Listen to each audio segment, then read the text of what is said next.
If this is your first time driving from Cape Town Airport to the city centre, or maybe you're nervous about driving, then today's video is for you, and this is a video that lots of you have requested. So I'm at the airport today and I am going to show you the route to drive from the airport into the city centre, what sat-nav to use. I'm going to share with you some pitfalls and things to avoid, discuss whether it's safe driving at night, and if you aren't driving but you're picking up an Uber, then I'll show you exactly how to do that and how to avoid all the taxi touts and therefore avoid being screwed by them when you're tired and you arrive and you just want to get to your hotel or B&B.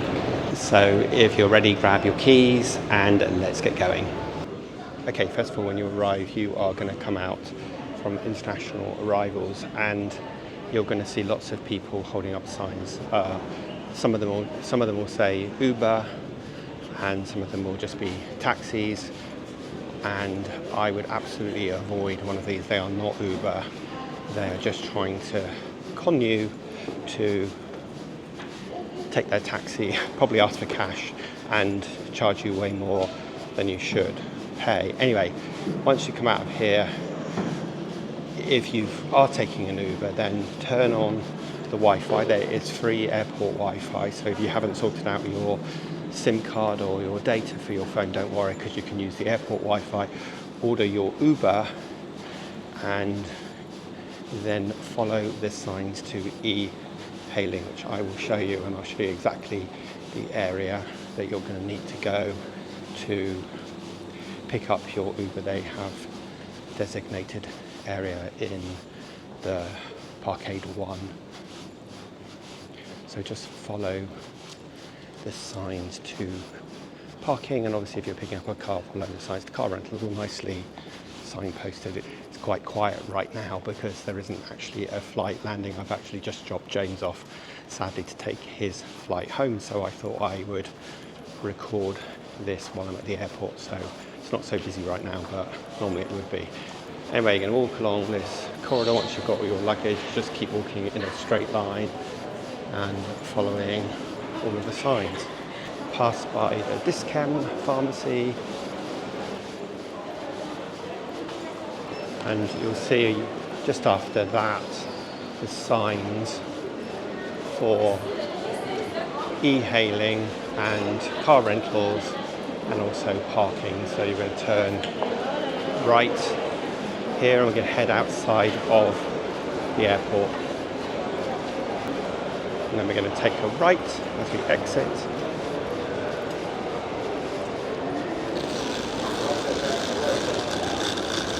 Now you could get a taxi from here. I've never used it, but it looks like an authorised taxi. Otherwise, just follow the signs for Parkade 1, and it's this here, the e-hailing pickup area. So you'll have ordered your Uber and follow the signs to Parkade 1 and the e-hailing area. It's all very well signposted, so you shouldn't have too many issues. And we're heading towards Parkade 1. Take a right and you're going to see lots of people standing here waiting for their Ubers, and this is the e-hailing area here where your Uber will come round. So just keep the app open, look out for the registration number and you're good to go. Okay, so I'm going to assume you're driving, you've picked up your rental car, you checked it over. Let's jump in the car and head into Cape Town city centre. Welcome to Cape Town. You've cleared arrivals, picked up your rental car, checked it over carefully, and make sure you video it as well for any proof of dents and so on. You've grabbed the keys and now you want a calm drive into the city. Now this is a much requested video because I see a lot of people asking the question, is it safe to drive? So I'll talk you through the route we use, why we stay on the N2, and a few safety habits that make the trip easier. Now before you hit the road, download and open the Waze app. Turn on the speed limit warning and the speed camera alerts, and I set the speed alert to the speed limit that it actually is, and this means it gives me a gentle nudge before you start exceeding the speed limit. Mount your phone, lock your doors, put your windows up, turn the aircon on, bags in the boot and not on your seats. Now, leaving the airport, follow the signs for the N2 towards Cape Town. The airport road sits around 60 to 80 kilometers per hour and limits can change fast, so listen for Waze telling you when the speed changes. And be patient initially on the first ramp because people are emerging from all over the places and taxis are working as well.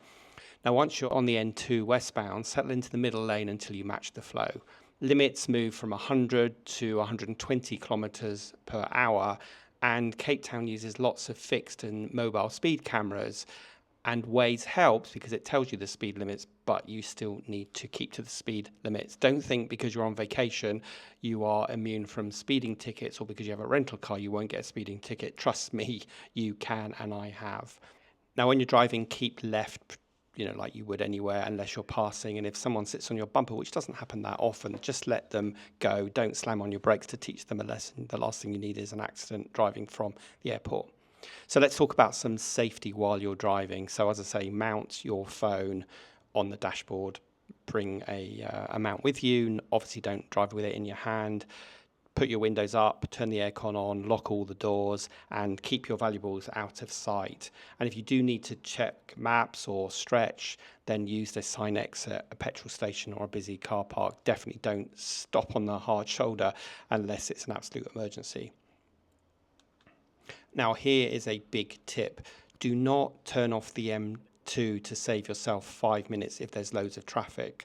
Sat-nav shortcuts can send you through side streets and areas that you just don't want to be in. So stay on the signed route even if there's loads of traffic, because slow and steady beats clever and lost, and potentially even worse. Now, talking of traffic, timing absolutely matters. Now, obviously, if you're landing, you don't have a lot of control over the timing, but weekday mornings from, say, 6:30 to 9 a.m., the traffic into the city is really busy. So if you land, then consider having a coffee at the airport and leave it a bit later, because it can mean the difference between a half an hour drive and a 1.5 hour drive, and obviously lots of traffic and a bit of chaos, which you don't need when you first arrive in Cape Town. Similarly, afternoons from 4 till 6:30 are heavier going out of town. Weekends are a lot easier, and obviously school terms add a bump around 7 to 8 a.m. Now, you shouldn't have to stop for fuel or anything else, and if you do, obviously top up at the airport. There's a petrol station there, but as you head onto the N2, there are fewer service stops on the freeway, and obviously if you're picking up a rental car, it should come full, and you need to return it full as well. Now, lane tips near the city. Use the full acceleration lane when you join. Move one lane at a time with clear signals. Avoid buses or taxi lanes on entries and exits. And if a lane drops, then hold your space, indicate and merge calmly. So stay on the N2 all the way into the city and the Foreshore area. Now, near town, the N2 feeds on to Nelson Mandela Boulevard. So you want to read the overhead signs and follow your sat-nav and hold your lane. And of course, if you miss the sign, just keep going. Take the next clear turn and loop back. No sudden dives across lanes. Like I say, last thing you need is an accident just as you're arriving into Cape Town. From Nelson Mandela Boulevard, follow the signs for Sea Point, Green Point, or the waterfront, or wherever you're going. If you are going towards Sea Point, where we are, or Green Point, you'll swing onto the Helen Suzman Boulevard. Then it's a straight run past the stadium. And from there, you can choose to either go down the beach road along the ocean or main road through the shops and cafes. Both of them end in Sea Point pretty much the same time. I'm probably going to get into trouble for saying this, but note that many South African drivers forget that they've got indicators. So don't be surprised if people change lane without much warning or take an opportunity because they see a gap in front of you. Now, once you reach into the Foreshore and Green Point area, you'll find more petrol stations. And obviously, if you are arriving at night and for whatever reason you need to fill up, then do it in the morning would be my advice. Now, if you do happen to have an emergency or breakdown, let's hope you don't, then call the rental roadside number first. You can also dial 112 in South Africa. Put your hazards lights on, stay on the hard shoulder, stay in the car with the doors locked while you wait, and use your triangle if it's safe, which you should have in the car. Again, common sense things you do anywhere, but let's assume you're not going to break down or have an emergency. One rule for every trip is simple: keep to the main route. Trust Waze for limits and camera warnings, not for side streets and shortcuts. And as I said, if there is traffic on the N1, then be patient, rather than going off the N1 and ending up somewhere that you creates loads of problems for yourself. Now, of course, first drives into a new city can feel tense, and keep it simple and you'll be fine. Follow the N2, Nelson Mandela Boulevard, Helen Suzman Boulevard to Sea Point. And if this is scaring you, it's not meant to do that. The drive into the city is really easy, and on regular traffic should take you about half an hour. So now you've made it, it's time for coffee and relaxation and whatever you're doing next.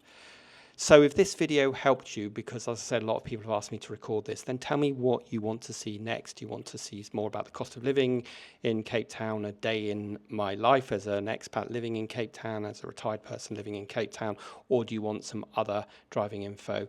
Your questions and comments do help me shape the next videos that we produce. But other than that, I hope you found this useful and practical, and we will see you next time when we safely head out on the road.